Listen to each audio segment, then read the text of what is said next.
Special Counsel Jack Smith has just filed an opposition to yet another frivolous motion to dismiss filed by Donald Trump in the Mar-a-Lago document case. Donald Trump argues that because during the search warrant that was executed at Mar-a-Lago back in August of 2022, the precise order of the total mess in which Donald Trump kept classified documents intermingled with other documents was not maintained in that precise order.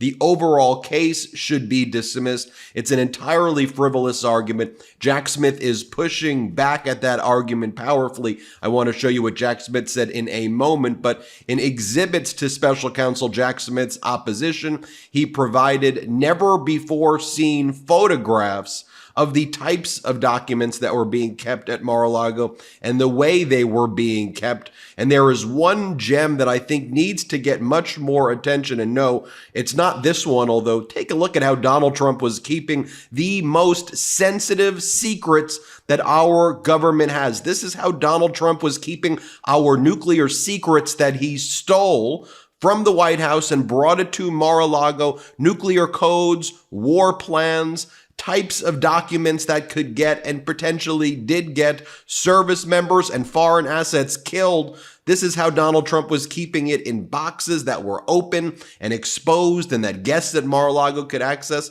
But here's the real gem I want to show you, and hat tip also to Mueller, she wrote, for pointing this one out here. Looking through the exhibits in Jack Smith's latest filing, and what do you see among the new photos? An article about Val Brocksmith, the whistleblower who wielded his dead stepfather's passwords to reveal Deutsche Bank's dealings with Russia and Donald Trump. He himself mysteriously died 2 years ago. Why was Donald Trump saving this article and including this specific article with the other sensitive national defense information, including nuclear secrets and war plans? That's an important question to ask. Now, Special Counsel Jack Smith's opposition to Donald Trump's motion to dismiss says the following.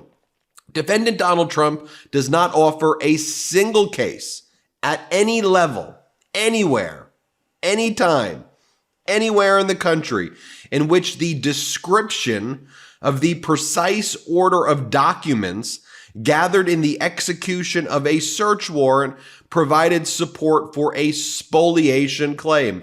Donald Trump is arguing that because the order is described differently than how Donald Trump kept it, and you just saw how Donald Trump kept these national defense documents that he stole and tried to conceal, that constitutes the intentional destruction of documents, even though the documents are not destroyed, such that the entire case should be dismissed. Special Counsel Jack Smith says, in the roughly 4 decades since the Supreme Court set the applicable standard, the 11th Circuit has never found that the defendant's due process rights were violated by the government's loss or destruction of evidence, which, by the way, didn't even happen here. Despite this, Trump asked this court not only to be the first to find spoliation on such benign facts, but also to employ the most drastic sanction available, dismissal of the superseding indictment. His motion is meritless and the court should reject it.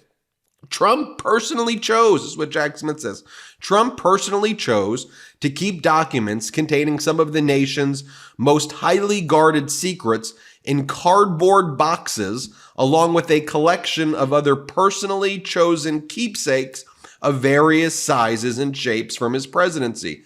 Newspapers, thank you notes, Christmas ornaments, magazines, clothing, and photographs of himself and others. And you saw one of those documents right here, which is the New York Times article involving Val Brocksmith, the whistleblower who took his dead stepfather's password to reveal Deutsche Bank's dealings with Russia and Donald Trump. Trump kept that document, that article, along with the nation's most highly guarded secrets like nuclear codes and war plans. Let me keep on reading.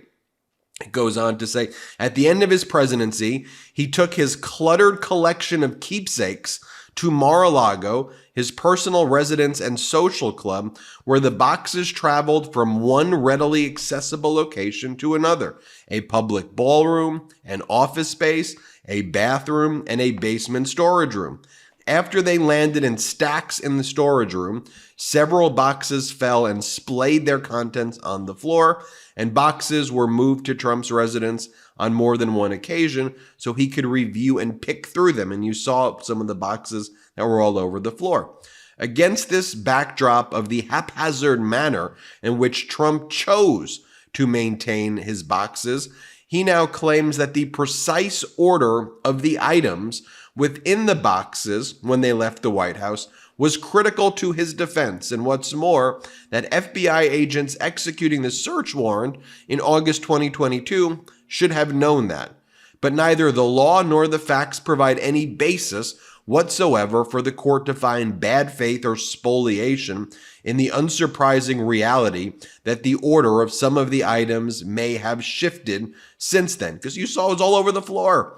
To the contrary, the FBI agents who conducted the search did so professionally, thoroughly, and carefully under challenging circumstances, particularly given the cluttered state of the boxes and the substantial volume of highly classified documents Trump had retained. Importantly, at every stage, the agents have maintained the integrity of each container in which the evidence was found. That is, box-to-box integrity.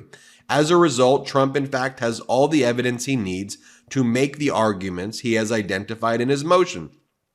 For example, he suggests for the first time that he may wish to argue that the classified documents were buried in the boxes and hard to see, or that the placement of classified documents near dated items shows they were placed in the box long ago, and they may have been forgotten.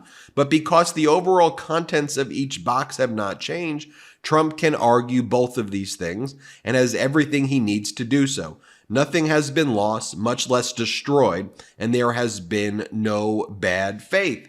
Now, one of the things Trump now wants to argue is that, you see, I didn't know about these classified documents because the classified documents were buried at the bottom of the boxes, and so there was no intent, there was no mens rea for me to do anything because I didn't even know these classified documents were here. I just thought it was a bunch of articles and personal keepsakes in these boxes. But wait a minute. Aren't you also arguing that these classified documents were yours and that you had the right to steal them and that they're your personal items now? Because that's what you argued as well. Special Counsel Jack Smith points that out, of course. The defenses Trump now puts forth can be added to the list of other evolving, unsupported, and inconsistent explanations for his possession of classified documents at Mar-a-Lago. Over many months, Trump has claimed, among other things, that he deliberately declassified the documents, that the FBI planted them, and that he intentionally selected and sent the documents to Mar-a-Lago as his own personal records. These explanations that he's previously been arguing, you remember them, we've talked about them here on the MeidasTouch network. Donald Trump saying that under the Presidential Records Act and the Clinton Sox case, the documents belong to him. They're his personal property. So Jack Smith saying now, these explanations that Trump's been previously arguing have nothing to do with the precise order of items within the boxes. And this is confirmed by the fact that in the year that has passed since the indictment, Trump's counsel has not once asked to review the boxes themselves. Trump did not assert any argument stemming from the precise order of the documents until filing this motion. And yet he claims that its importance should have been manifest to the FBI filter agents who conducted the search in 2022. The court should see Trump's newly invented explanations and his motion for what they are, his latest unfounded accusation against law enforcement professionals doing their jobs. The court should deny the motion because it is profoundly flawed on the law, as well as incomplete and misleading on the facts, which is where the government begins. A powerful motion from Special Counsel Jack Smith granted. This will be heard before Judge Eileen Cannon, and we know what Judge Eileen Cannon has been doing thus far. But this is where I say this isn't a Democrat thing. This shouldn't be a Republican thing. We are in a new age, unfortunately, where there is a group that is pro-democracy, that follows the facts and the law and cares about evidence, the pro-democracy community. On the other hand, there is the MAGA cult, which will just do anything that Donald Trump does. And whatever Donald Trump tells them, that is ultimately what they will believe. Oh, you say it's your personal records under the Clinton Sox case, Presidential Records Act, and that you could declassify telepathically documents and claim these documents to be your personal property? Oh, let's believe that one. Oh, you're saying the FBI planted it? Oh, let's say that one. Oh, now you're saying that the order matters? Let's say that one. It's total garbage. I just want you to see the arguments for yourself and let me know what you think. Hit subscribe. We're on our way to 3 million subscribers thanks to your support. Thank you for watching. Real quick, Meta just changed their algorithm to suppress political content. Please follow our Instagram at MeidasTouch right now as we head towards 400,000 followers so you don't miss a beat.